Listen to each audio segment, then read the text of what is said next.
So this is 2024, and when the year started, one of the shockers I had was the fact that 2019 is now 5 years ago. Like, I was discussing this with my girlfriend, and we're literally laughing. Like, you mean 2019 is 5 years ago?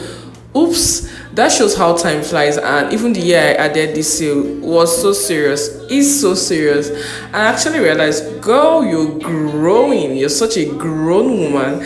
Yes, I've grown, I'm growing, and actually made me to start doing some deep reflections, to start taking some decisions, to stop taking some bullshit and to start taking some bullshit. One of the products of this reflection is that there are things I know now that I didn't know 10 years ago. So instead of hoarding all this knowledge, I'm like, let me share it with you, my family. So if you're younger than me or probably even older, you can learn from this. That is the essence of this video. Keep watching. The point was like, Holy Spirit, help me. My character is so bad. I'm not a good person. She was like, wow, I admire you so much. I was like, yeah, see, person where they admire me. Hey, I am a good person, period. I think it's even better you regret listening to yourself than for you to regret not listening to yourself. So that's it. You just butterfly ride the K Johnson and I, Chibihe Johnson. I'm going to be your captain for today's ride. And I've got one question for you. Are you ready to ride with me? If you're ready, then come along. Okay, so on today's ride, I'll be sharing 5 things I would tell my teenage self. I'm in my mid 20s, so if I'm to take back the hands of time by 10 years ago, I was also like in my mid teens, and there are a lot of things that looking back now, I'm like in 2014, what was I like? How was I like? What was I feeling at the time? How was I feeling and all that? I'm basically going to share this lesson and hope that you learn a thing or two, because I understand that in this channel that there are persons that are younger, there are persons that are my age, there are persons that are older. So these lessons could also come in handy for persons that are my age and persons that are older. So I'll be sharing 5 lessons that I've learned from life. The first lesson I've learned that I'll tell my teenage self is that I really, really matter.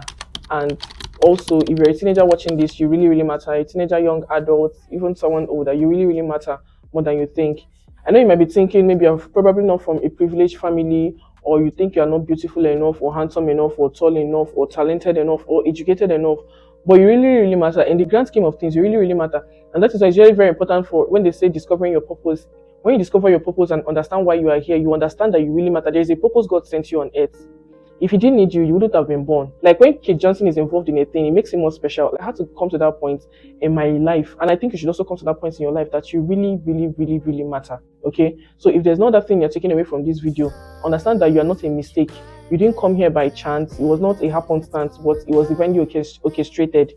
Your life matters a lot. So don't let anybody or anything make you feel like you don't. And sometimes you might find yourself among persons that are better or bigger or whatever, richer, but you still matter. You understand? You really matter. The second thing I'll tell my teenage self is that I am that girl. I'm the it girl. I schooled in a bougie school. They said the school is for rich kids. Yeah. Somehow it was good, and somehow it also kind of affected my self-esteem. My home is conservative, so even when we have our parents didn't exactly make us feel like we had. It was even after I graduated I realized that we were even richer than some of those people were thinking we're so rich. But because I didn't feel like I was that girl, I was always, chickening out and feeling like they were better than I was.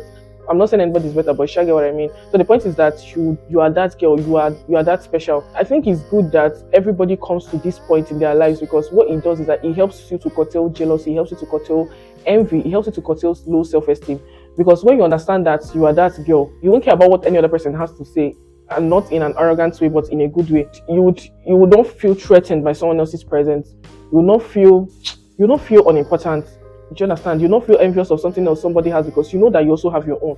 I had to get to that point where I was like, oh, there's something unique about me. Oh, this person might be better than me in this aspect, but there's also something I'm better at. There's also something I'm good at. I remember being in a space when one girl came in, I was feeling like, oh my goodness, this girl is so this, she's so beautiful, she's so intelligent, she's so gorgeous, she's so this, she's so that. And I had to remind myself, you are that girl.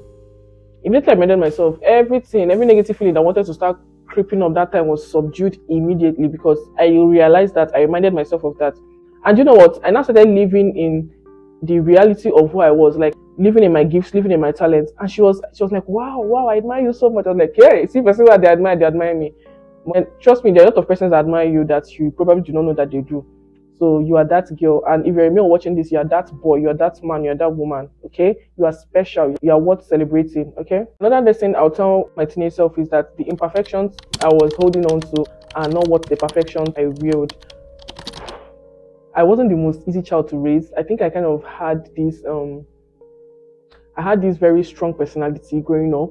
So I always knew what I wanted, and I always wanted what I wanted. So sometimes some persons saw it as me being um shrewd or something. No, like there were just some narrative that people around me at that time were just throwing. So because of all those comments that people were throwing around me, I started absorbing them for the longest time, and I felt like I wasn't really a good person. So no matter what I did, I was always trying to be a good person, and I ended up being a people pleaser.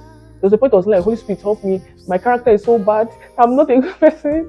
Blah, blah, blah, blah, blah. And Holy Spirit now pointed out something to me. And there was a time I even shared a tweet about it and told me, do you know that you have lived in the room with different women and you are still in good contact with them?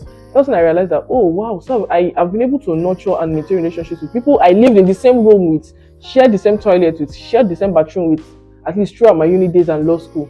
And I'm still in good terms with them. So why is somebody out there now making me feel like I'm not a good person? After that day I said, hey, I am a good person, period.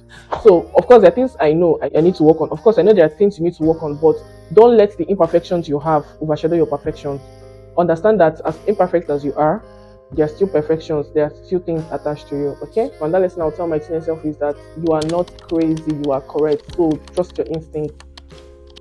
Ooh, one of the hardest things I ever had to do as an adult, as a young adult, is making decisions. I remember, I think I even did a video on it, learning how to make decisions. I always used to struggle with making decisions. I always used to feel like, oh, will I get it? Am I right? Am I correct? I hope I'm not making mistakes.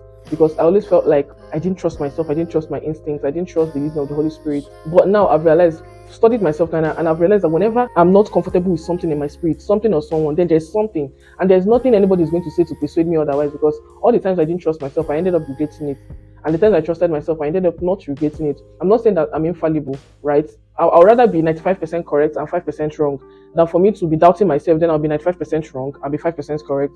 I don't forget the math. You are not crazy. If yourself, your instinct, your mind is telling you this person is not good for you, the person is not good for you, they're telling you this thing is not good for you, then the thing is not good for you. If it's telling you this person is good for you, then that person is good for you. If they're telling you this thing is good for you, then that thing is good for you. And I think you should just go for it. Don't allow anybody to tell you anything. Don't allow anybody to tell you otherwise. Go for it, okay? You're not crazy, you're correct. So if people are telling you what are you even thinking, you're overthinking. Unless you're an overthinker, you need to work on that, fine. But if you know you are not and you just do not feel comfortable about something, please listen to yourself and don't do it. I think it's even better you regret listening to yourself. That's if you should even regret than for you to regret not listening to yourself. And that lesson I learned is choose your battles wisely. Choose your battles wisely. One thing I've realized in this life is that as far as you relate with other humans, conflict is bound to happen. You're bound to have friction, you're bound to have conflict. So you should be able to learn to choose your battles wisely.